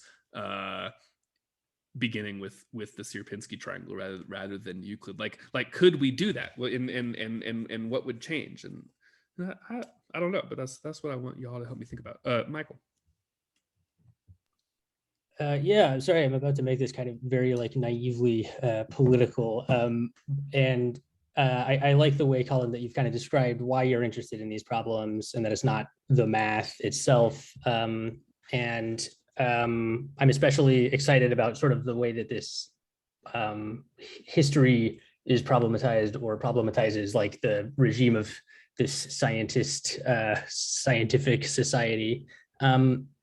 But there are a couple of aspects that I thought were interesting, basically just on a purely practical level, that come to mind when you ask, could we come up with a more interesting conclusion or something more satisfying than history wins again to no positive effect? And I am here instead of in bed, like playing mobile games on my phone, because I want to understand new ways and ways that are capable of unblocking certain impasses of what I guess I would call, I don't know, a continuation of pedagogy of the oppressed, ways that thought can happen and can change the way that it happens, that makes it less dominated or determined by the training of the elites, for example. So since this is like I want to get to some kind of I don't know, metaphysical conclusion, maybe not, whatever, through all of this, partly because I think that it is both a metaphysical and political historical problem of we think the future will be like the history. This stops you from thinking revolution. It stops you from thinking a lot of different things that people have made various attempts to get people to think. Like, I don't know, the sort of Zizek'ian milieu is extremely fond of saying that everything rests on moments of rupture and deepened contradiction. And that is, in my experience, that and kind of other ways of trying to get at that problem, it's extremely difficult for them to take hold. And I am increasingly starting to think that this is kind of a historical problem of how we think about thought in general on a very basic level. And even as soon as I read like the description for this seminar, my thought was, yeah, like Kant says, space and time are given in intuition. And frankly, that's absurd. Like if I don't know, like not that it's, I don't know what, practically in terms of neuroscience, what else we have to work with and whatever else. But that's kind of just the beginning and just like the most simple and basic of like a number of things that are so fundamental and feel given in a political and historically, like I would hope, contingent way, that they stop us and stop a lot of people from ever going further. And like the regime of mathematics-based like science, where you have to have a model, you have to be able to think geometrically and visually and spatially in a certain way in order to be able to have certain conversations and enter into certain like communities of dialogue. And the complexity and chaos, if that can be theorized in a way that can just be appropriated by that, then that same kind of regime, then I'm not really that interested in it. So I'm like kind of hoping that it does have some real, much more fundamental consequences. And if I'm looking for a more satisfying result than a simple, a sort of negative result, it would be, and we can use these new concepts for something positive, something like, new ways of thinking about new kinds of objects, or something in a way that can be like shared and spread in some way. So I'll offer that. Yeah, good. Yeah, I think there's a couple of things that your comment make me think of. I mean, the first is, so one of the things that maybe you noticed in Timaeus that you read for today is Timaeus tells you where we learn about time from where do we learn about time? Well, from experience, which yeah. Kant Yeah. didn't Right. figure out how to include that until the Opus, and he never got as far as actually talking about time or space in particular. Yeah, in the Timaeus, it's very clear that we learn about time from experience, and in particular, we learn about time from the experience of celestial bodies. Okay, so one interesting thing I think here is the problem of astronomy, and the question of whether it's our experience of the stars that is ultimately the origin of categories, and whether the relation to the stars has been repressed in modernity, right? So in a very stupid way, I bet none of you all can go outside from your house and look up and see the stars, right? I mean, and so no wonder you forgot about it, right? You come out here to New Mexico and stay with me, and you'll treat yourself. I can see the Milky Way from my house. It's very bright and beautiful because I live in the middle of nowhere, right? So one we forgot about the stars, and the stars are interesting because it's the movement of the stars that is the origin of a lot of these puzzles, right? About mathematics.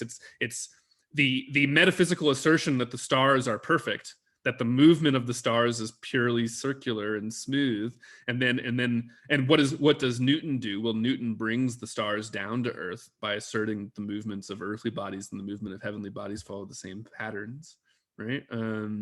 Now, but of course, to harp on one of my themes, I hope this doesn't get repetitive, right? Why do we care about the stars? Why do the priests, keep records about what happens with the stars? Because what happens with the stars is how you organize agriculture and social relations surrounding agriculture, by which particularly I mean debt, okay?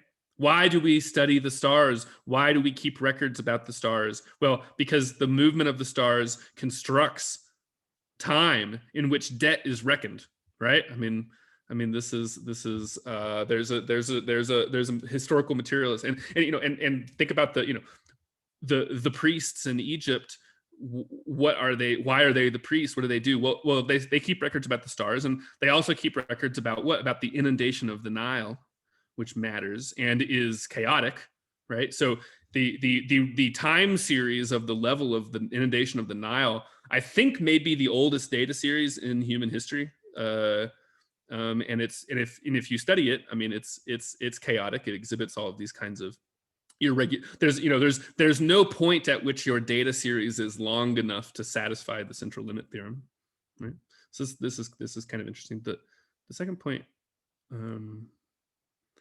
The second point that your comment brings to mind is the question about, okay, so what about like ruptures and or what about the theory of the event, which is really what you're talking about, right?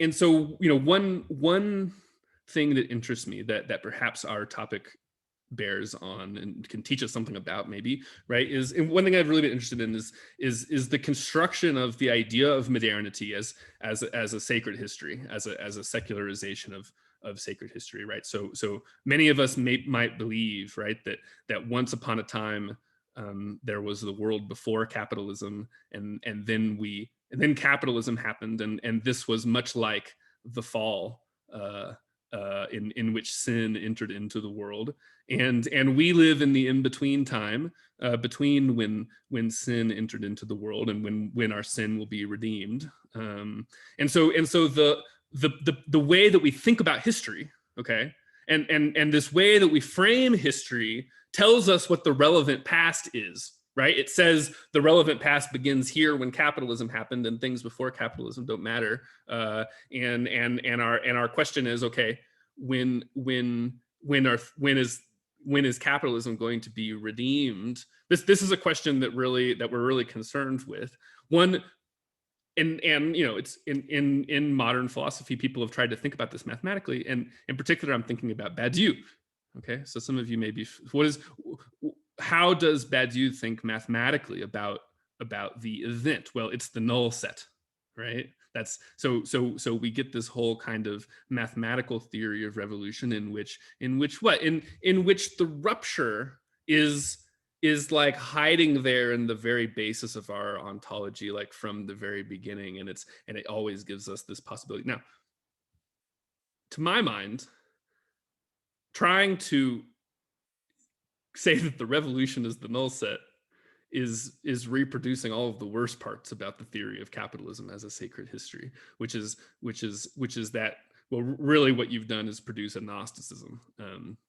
So we live in a corrupted world, and our job is to find this little tiny spark of something pure in the world that's going to allow us to burst open the creation and all of this kind of. Now, from another perspective, if we say, well, it's not that the event is this little pearl of the null set hiding in the foundations of mathematics, but that the event is a phase transition, is a rupture from one attractor to another, that might very well change the way we think about what it would mean to get on a trajectory that's different than the trajectory that we're on and don't like. Right. So if we think about our problem as the fact that we're circling around an attractor that's a bad attractor and we don't like being in it, well, how do we get on another attractor? I hope you follow what I'm saying, right?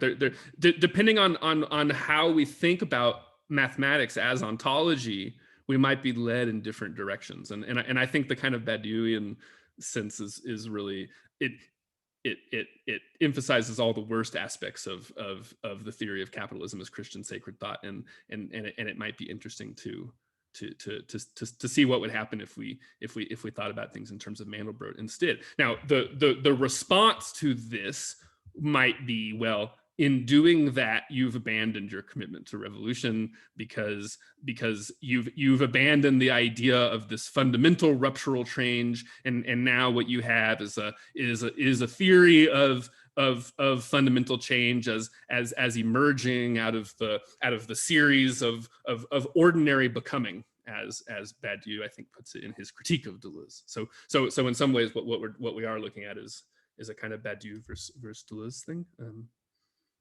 Yeah. Okay. This chat. Anybody else have thoughts or comments? We got just a few minutes left. Okay. Well, maybe let's look forward to next time. So, okay. So we're going to be examining these questions over the next 3 weeks. So next week we're going to be reading Gilles Chattelet. I'm not quite sure what to expect from this, honestly. I haven't read it. I proposed this seminar, and Mohammed said, well, where's Gilles Chattelet? Reza will ask where that is if you don't put it on there. So we're going to read it. So I'm excited to see what's happening with that, because I wasn't familiar with it before.